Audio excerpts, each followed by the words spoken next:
of Van in the east becomes the signature event, in my view, that changes everything. Van is a city with a substantial Armenian population. The committee in Van happens to be led by a brilliant guy. It's well organized, well armed.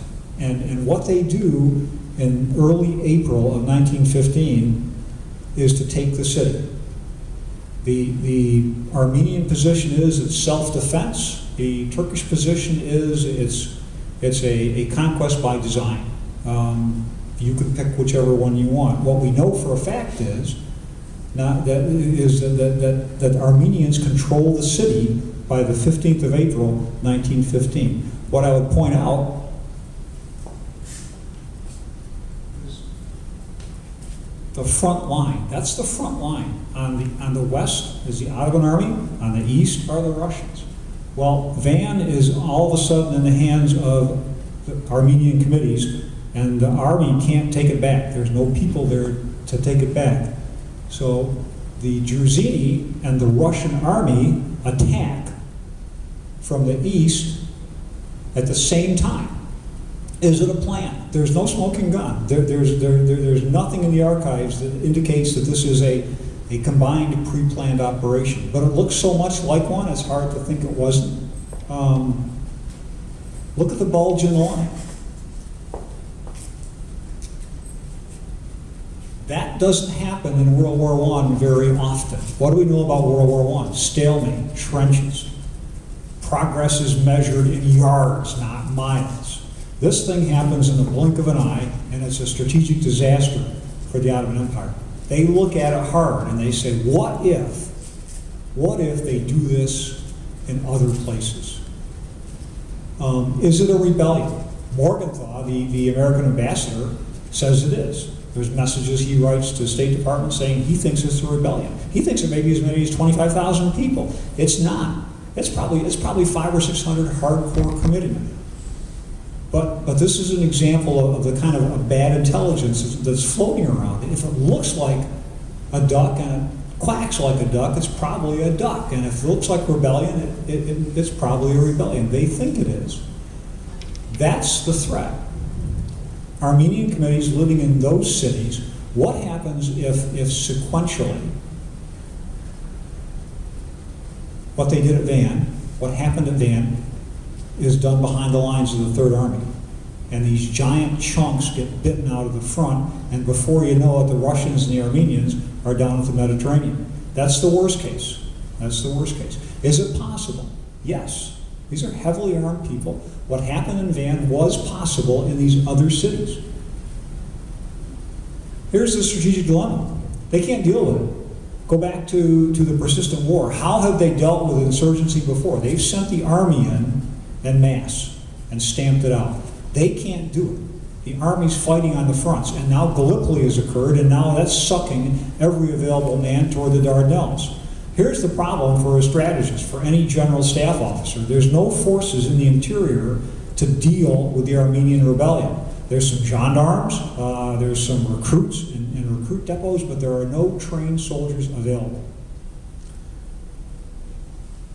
The question, if you can't do what you used to do, what do you do? If you can't send in the army, then how would you deal with a rebellion? And they are convinced it's a rebellion, and they are committed to dealing with it. It doesn't matter if it really was a rebellion. It doesn't matter if it's a combined plot with the Russians. It doesn't matter if it's perceived as real, it's treated as real. It doesn't matter if you're writing a history of the Iraq invasion of 2003, whether George Bush was right or wrong in his decision. He believed that Saddam Hussein had weapons of mass destruction. He believed that Saddam Hussein was poised to give them to terrorists, and that somehow that would magically create a threat to the United States. We can judge that decision, or we can look at the history. And the history demonstrates that George Bush thought it was significant enough of a threat to justify an American invasion. So that's the historical piece of it. If you want to judge it separately on whether it was a good or bad decision, an illegal decision, you could do that. But the explanation for the invasion goes back to George Bush's beliefs. It didn't matter whether it was real or not. George Bush believed it. The decision makers, Enver Pasha and Talat Pasha and the general staff and the foreign ministry people believe there's a rebellion. They believe it. They've got intel, they've got reports, they've got prisoners, they've got enough evidence where they believe it. Is it real? Your guess is as good as mine. I'm not going to judge whether the decision itself was a good decision, whether it was accurate, whether it was totally reflective of the facts. They were predisposed to thinking, because they knew all about the Armenian committees for the past 25 years, they were predisposed to thinking it was a threat. When the intelligence reports comes in, it's treated as a threat. How do you deal with a rebellion where you used to send in the army, but now you don't have an army to send in? They do something different. They do what we all call in military history and in the staff college, the relocation of people. Some of the Armenians, this is the where's the proximate cause of the movement? It's this message from the foreign ministry. Some of the Armenians are causing problems. Not everybody, not a lot, only some of them. And here's what they're doing. They're cutting off the army and they're in rebellion. They're aiding the enemy. They're a problem. They're obstructing operations. They're preventing supplies from being delivered to the front. They're collaborating with the enemy. So that is, you would call this the problem statement. What is the problem? If you understand the problem, you can deal with it as a solution. So this is the problem set that faces the decision makers in the Ottoman Empire. How do they deal with it? You can't send in the army. Well, they do a new course of action. The famous Sultan's decree of May 31st. We're going to do it differently. We're going to separate the rebels from the people. We're going to separate the insurgents from the people who give them food, who supply them, and who hide them and protect them. And this is a new course of action. It's different than they've done it before. What you see there are a bunch of Ottoman provinces, 6 of them, and then some associated cities, and we're only going to do this in a certain area. We're going to selectively employ this technique, and that's what the spatial characteristics look like. Those sanjaks, those provinces, those cities look like that. So that's where they're relocated from. How come? Because I showed you where the lines of communications were, where the Armenian concentration of populations were, and the threat they posed to the Third Army. What's the outcome? People argue about how many Armenians live in the Ottoman Empire. Estimates range from 1 million to 2.5 million. I think 1.5 is fair. Justin McCarthy's demographics, I think are sound. So there are about 1.5 million Armenians living in the Ottoman Empire. By 1917, what's happened to them? There are still 350, 400,000 still living in their homes. 1918, the end of the war, they're still there. They're mostly Protestants, they're mostly Catholics, they tend to live in the West. They're not regarded as a threat. What happens to the ones in the 6 provinces? The black area is almost denuded of Armenians, down to like 1% of the original population. No Armenians live there. Where do they go? About a third of them flee to Russia, to friendly territory, to actively hide out and help the Russians or find safety. Another third wind up down in the deserts of what the Armenians call the deserts of Der Zor. You could phrase it in the Euphrates Valley and the Fertile Crescent, down in what's now Syria. So that's where about another third set out to go. How many survive the journey is contentious. I wouldn't even want to go there. Suffice it to say that the ones who are put in the relocation pipeline are massacred, pillaged, raped, brutalized, vandalized en route. Not by state. Well, I don't really want to go there, but most of the violence done to these people is by brigands,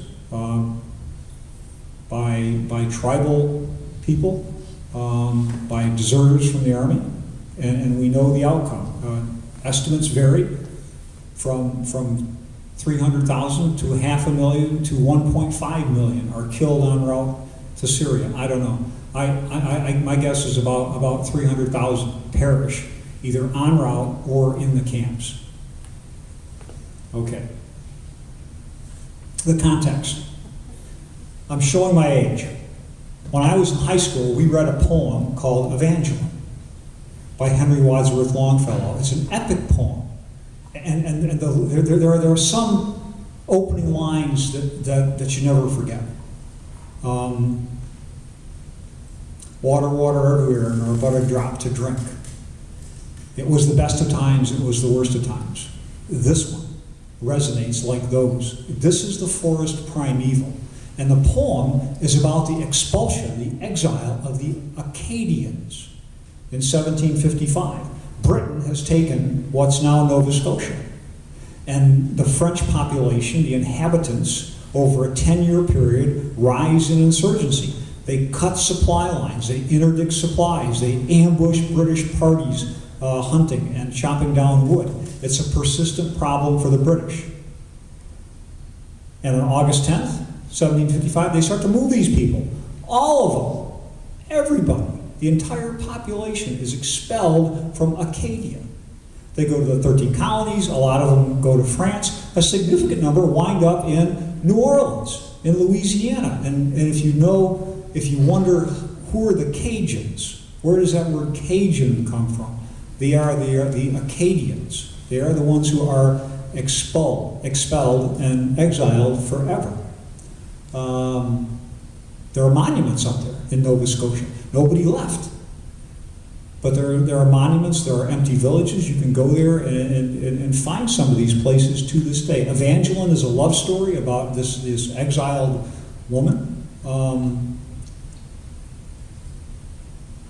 The other well-known relocation that occurs about the time of World War I, 1901, 1902, is the Boer War. The British, it's not a counterinsurgency, it's counter-guerrilla.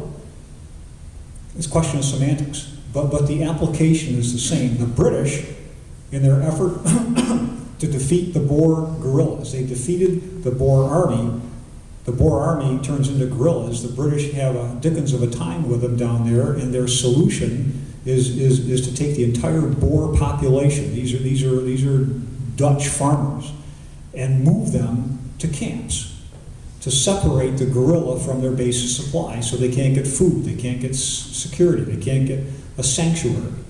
So this is very well known in the early part of the 20th century. Concentration camps, that's where the word comes from. Not a death camp, but a concentration camp where you house people in large numbers. The death rates are horrific, just like they are in Andersonville Prison in the United States in the Civil War, or Elmira Prison. You put masses of people together in primitive conditions in the early part of the 20th century, and lots of people die. That child could be a starving Armenian. You're familiar with that phrase, starving Armenians. Well, that's a starving Boer child. Death rates skyrocket. This is a slide that catches most people's attention. Relocation. There it is. It's a common practice in counterinsurgency in the first half of the 20th century. It does not exist as a doctrinal tool. Nobody opens up a counterinsurgency manual and says, well, we're down at this point, and now we've reached the point where we've got to relocate people. It's not that. This is, for want of a better term, best practice.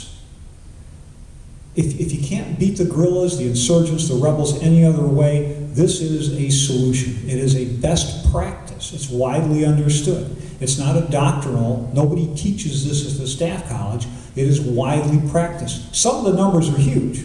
The quadrillage in Algeria, the French moved 800,000 people in the middle of the 1950s. The Briggs Plan in Malaya, the British in the early 1950s moved ethnic Chinese who were in rebellion to camps. And the words change. The British call them new villages.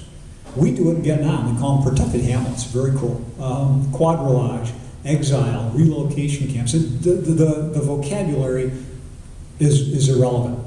The fact is you're uprooting people from their homes and you're putting them in camps by design to separate them from the guerrillas, the insurgents, to deny the insurgents, the rebels, the guerrillas sources of supply. We haven't seen much lately. Concentration camps that the Germans do in World War II, the extermination of the Jews, are camps of a different sort. They're designed as labor camps with